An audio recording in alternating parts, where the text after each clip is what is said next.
Okay, so Russia is basically... So, as you enter the boss room, he's gonna throw wave after wave of disposable minions at you.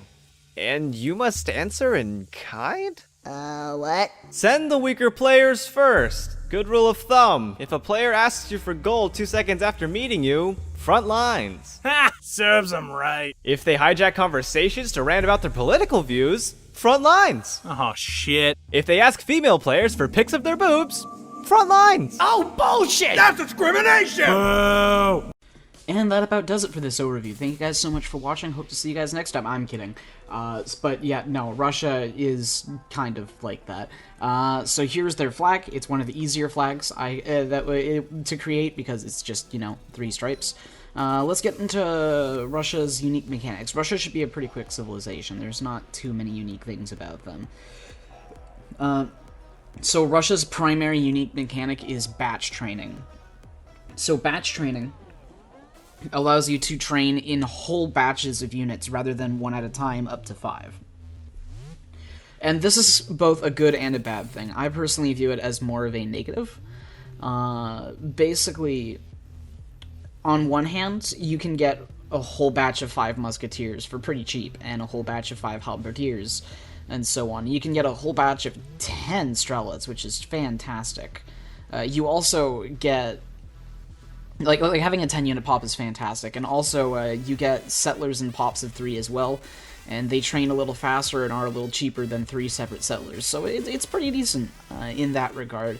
Where the batch training falls flat is the fact that, whereas with other civilizations, when you're not batch training, you could, say, queue 1 unit, and then gather the resources while that unit is being trained to get more of them, and then right before it pops, you can go 1, 2, 3, 4, 5, 2, 3, 4, 5, and get a full batch. But with batch training, it kind of slows it down a little bit because you need all of the resources for your entire batch before you can start training it. And I definitely view that as a serious negative to batch training. But there are advantages to it, primarily just how easy and quick it is to get units out on the field.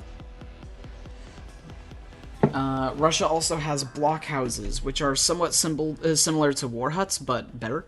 They are similar to war huts in that they are a unit training point that also doubles as an outpost and a shipment point. But blockhouses are additionally they support population. They support 5 population, and then they can be upgraded to 10, and I think they can go up to 15 or 20 if you use the logistician with Russia. But that's really about it for their unique mechanics. Their general playstyle is to rush you with as many units as they can manage, or they will semi-fast fortress and just kind of go into a boom and get a huge mass, and that's pretty much... That's most of what Russia players will do. Obviously, there are other strategies you can do with all of these civs, but that is, for the most part, what you're going to see in 90% of your games.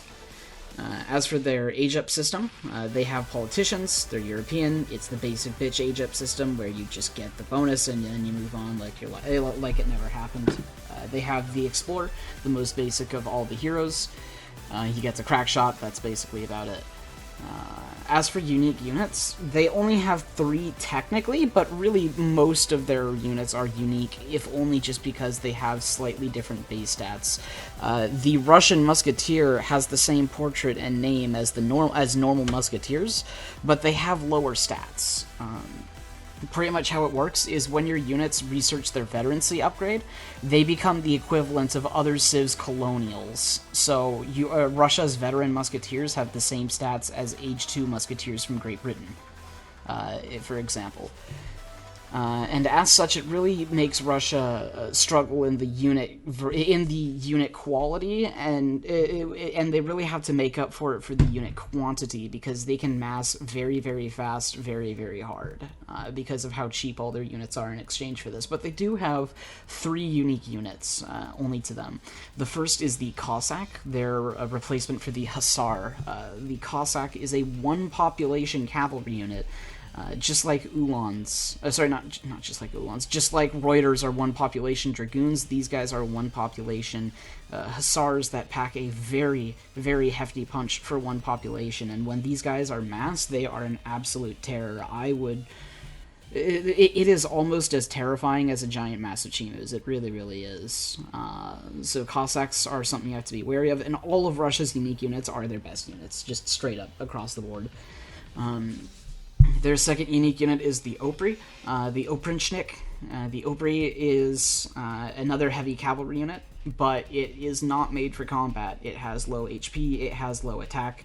It has two functions, and that is that it has a multiplier against settlers and a really high siege attack. So, literally, this guy's purpose is to run around the map and throw torches at things and be as annoying as humanly possible, and that is the only thing that they will be doing, and it will be enough to make your enemy rage quit. As for the Strellet is an S-tier skirmisher just because of the brute force capability of the Strellet, in where you can just make a shit metric fuck ton of them and you don't even care if they die or not, and they're just going to swamp your opponent and destroy them for everything they own. Strellet masses are extremely, extremely difficult to deal with once they get to the really high numbers. Even with cavalry, if they add just a little bit of anti-cav, they can just muscle and strong-arm their way through it. Just because of the pure mass ability of the Strellet. They're also extremely upgradable as well.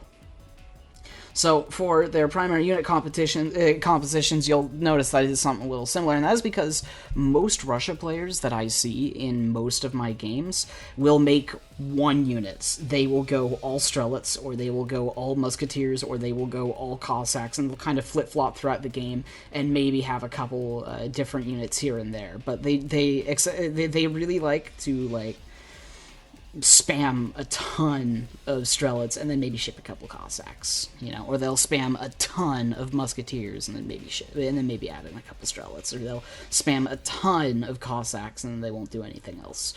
And that is just the way Russia rules. When you face a Russia player, you just kind of have to be cognizant of the fact that they're probably just going to pick one unit and spam it to death. As for things to watch out for, it's pretty basic. You're just gonna watch out for the rush. You need to be careful of Russia early pressure, and you need to be careful once Russia hits the third age, because they can start making Opranshniks, and you really need to watch your economy. You need to watch all your settlers that are out mining coin. You need to be very cognizant of where all of your settlers are, all of your eco is, and different ways that your opponent could get access to those with the very fast Opries. And I mean, really, that's it. Russia's pretty simple, in all honesty. Thank you guys so much for watching, and have a great day.